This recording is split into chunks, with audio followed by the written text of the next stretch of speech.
A huge thank you to CRICUT for sponsoring today's video.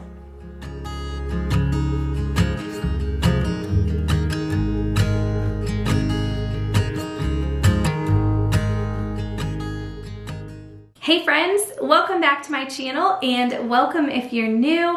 I am really looking forward to this video. I've been wanting to bring something like this to my channel for a while now. I know we do a lot of larger scale DIY projects on my channel, from whole room renovations to accent walls and just about everything in between, but I haven't really brought y'all many smaller scale DIY projects. So today we're going to focus on simple projects that are definitely more affordable and don't take a whole lot of time, which is my kind of project.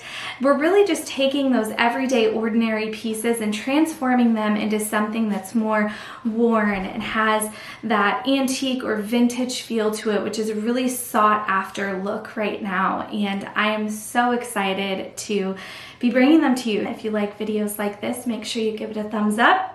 Let's go ahead and jump into our first DIY. I have discovered a love for reading over the last couple of years, but I'm the type of person that loves to have hard copies of my books. I can appreciate the library, but I would personally rather own my own copies to pass on to friends and to be able to share. I think I get this from my grandpa. I also love to decorate with books in our home, but so many of the wonderful novels out there that I love to read have bright colors and patterns that aren't exactly my style. So we're going to make a super simple dust cover that is aesthetically pleasing so you can put those books you love out on display. I love my CRICUT machine. I have the Explorer 3, and we've done so many projects with CRICUT, from creating wall art to organizing labels. We have created welcome signs and so much more. I am all about easy, and with CRICUT you can make a project in as little as 10 minutes. It just takes 3 simple steps: create your design in your design space, cut with your CRICUT machine, and assemble the final product. CRICUT is perfect for the beginner DIYer like myself.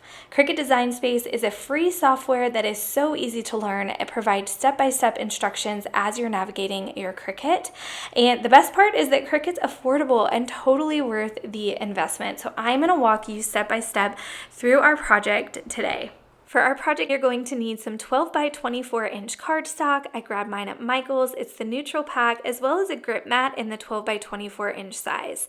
You're also going to need a foil transfer kit, which comes with the foil, tape, housing unit, and 3 different tips. For this project, we're going to use the fine tip that has 1 ring on it. It's magnetic and secures directly into the housing unit. Once you've inserted that into slot B of your CRICUT machine, you're going to grab the dust cover to your book and lay it out completely flat on whichever cardstock paper you decide you want to use. Then you are going to outline it with a pencil and cut to match your dust cover perfectly in size. Once you have done that, you will place your cardstock onto your light grip mat.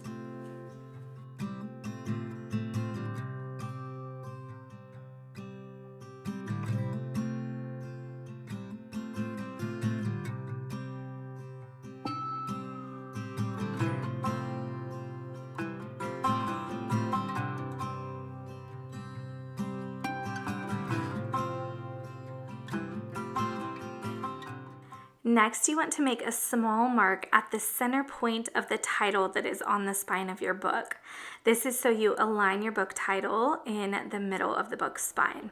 Next, put your foil down centered on that mark that you've made on your cardstock, but be careful because you want to get your foil as tight as you can as you are taping it down. So you're going to use the tape that comes in your foil transfer kit and tape all 4 sides as tightly as you can with little to no bubbles. I definitely recommend doing a test run on this just to get a feel for it before you do it on your final piece of cardstock. So once you've done that, you want to measure the text height on the spine of your dust cover and open up Design Space and hit New Project. Select the text icon on the left-hand side of the screen and go ahead and type in the title of your book. If you want to add the author, you can. However, the foil sheets that I have are only 5 inches long, and I didn't want my title to be really small and hard to read, so I decided to go ahead and just use the titles on the spines of my books. Then I'm going to head up to Basic Cut and change it to medium foil. And you can play around with your fonts. They have so many to choose from in Design Space. However, I saw as I was kind of looking through projects similar to this, the font William, and decided to go that route. And then I'm going to unlock the measurements and change the measurements of my text to match the measurements that are on my book currently. Next, you're going to hit Make It, and you want to make sure that you choose the 12 by 24 inch mat. And now we are going to work on the placement of our text on our mat.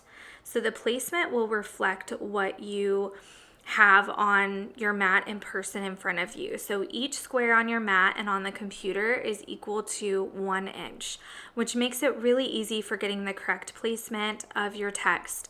And once you've done so, you'll go ahead and hit Continue, then select medium cardstock and follow the directions that are on your screen. We've already loaded in our foil. Our transfer tool is in Clamp B.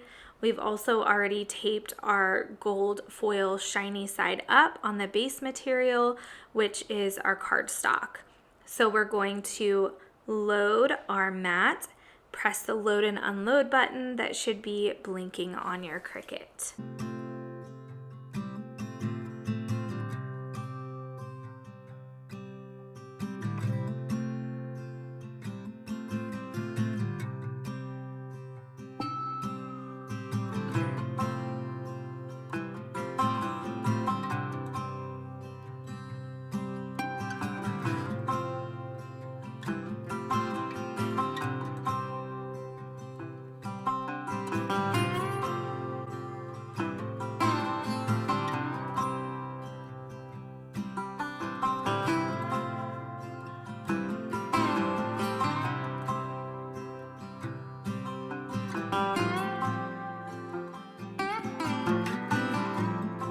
Once the CRICUT is finished transferring your foil, you can very carefully peel back your tape and get to see your finished product.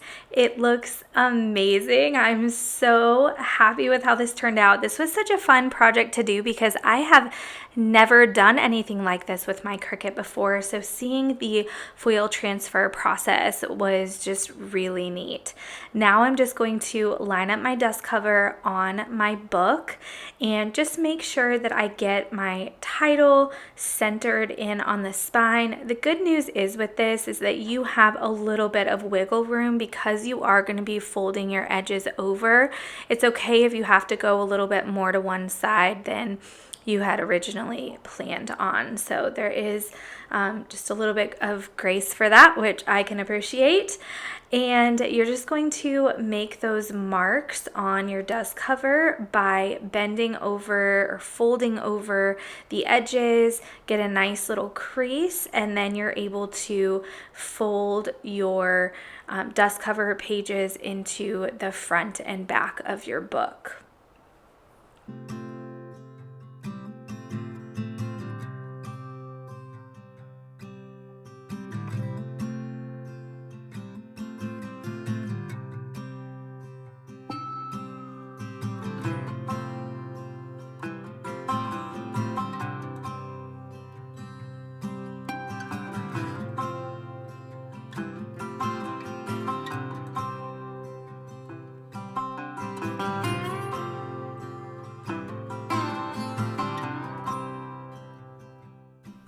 Once I have my dust cover securely on my book, I'm coming in with this scoring stylus from CRICUT, and I'm going to use it to create some creases near the spine of my book. This just adds a little bit more character, and it just levels the book up, if you will. And it's something that's just really simple and easy to do, but I feel like it makes a big impact. Now I'm coming in at an angle and applying medium pressure to the spine of the book. Be cautious with this. I did mess one up before this one. I had the wrong angle and I was going almost straight down with it and poked a hole in the dust cover. So just be cautious when you're using it. So friends, this is the before of my book stack, and here is the after. What a huge difference. I am so excited to have these styled in our bedroom. They look beautiful, and I'm just so pleased with how this CRICUT project went.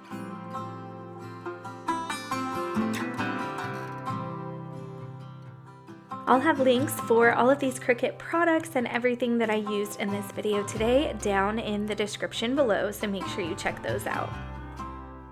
Our second DIY project is inspired by Evelyn Hernandez. She's one of my favorites over here on YouTube. She always has so many great DIY projects to share, and this is one of them. So I love the look of the vintage worn European cutting boards, but they come in at such a hefty price. So I went to Hobby Lobby and bought this acacia wood cutting board. It was 50% off of the original price of $14.99. Y'all, this project is so easy. So I'm going to walk you through step by step. So as you saw, the first step you're going to do is just sand down with either an electric hand sander, or if you have just a block sander, and rough up the surface on the front and the back. Then you're going to wipe it down and take a screwdriver and give this cutting board a little bit of character. It's going to take a little bit of oomph. You want to make sure to press down pretty hard. Sometimes you kind of have to wiggle the screwdriver just to make some different markings on it. You can also grab a hammer and bang it up a couple of times just to really create that distressed look. So once you've done that, you're going to grab some brown and black acrylic paint.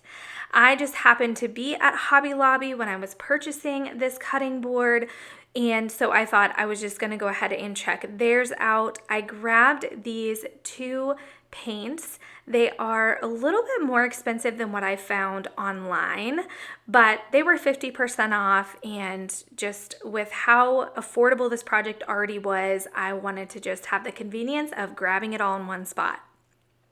You're going to start with the brown paint and you're going to water it down a little bit. Take a paper towel that's kind of balled up and start dabbing the corner of the board. So you're gonna dab around the corners and kind of wipe into the middle, and ultimately with the brown you're kind of creating a base coat, but it's okay if some areas are darker than others. So you want to do this on both sides and allow it to dry for about 20 or 30 minutes. Then you're going to move on to the black paint. Do the same thing, squirt a little out onto a paper plate, and then you're going to water it down and follow the same exact idea as you did with the brown paint, except with the black, I was a little bit more strategic on where I put it, because you're really wanting to create some different shadowing and dimension. But honestly, you can do whatever you want. It really just depends on what that end look is that you're desiring. So I ended up grabbing a toothpick and putting some paint on the end of it and really going into those grooves. I found that having these spots that I'd cut out with my screwdriver really stand out was what gave it that distressed feel. And that's it, friends. It is such a simple and affordable look for less.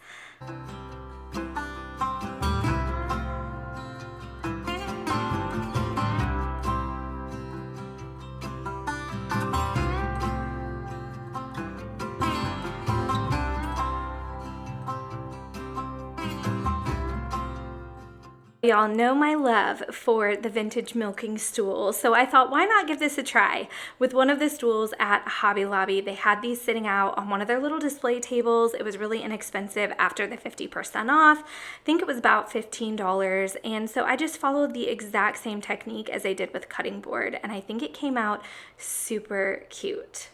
For our final DIY, we're going to be transforming these candlestick holders that I got from Hobby Lobby. coming in at only $7.99 a piece and then 50% off. These were a steal. However, I'm not really into that matte black modern look that they have, and I want to give them more of an antique feel. So we're going to use my Rub and Buff. I have two different ones, but the European wax is my favorite, so we're going with that one. I'm using these sponges I got from Hobby Lobby. You only need one, so if you're able to buy a smaller pack than I did, I would highly recommend doing that. Otherwise, you can just save them for future projects. But I'm just going in and giving these candlestick holders 2 coats of the Rub and Buff. This is after 1, and you'll see me come in with that second coat. I think I waited about 20 minutes in between coats. It dries pretty quickly, which is great because it makes this project really quick. I am obsessed with how these turned out. I styled the finished product in 2 different ways so you can get a little bit of styling inspiration, but highly recommend doing this. It was so inexpensive and such a quick and easy project.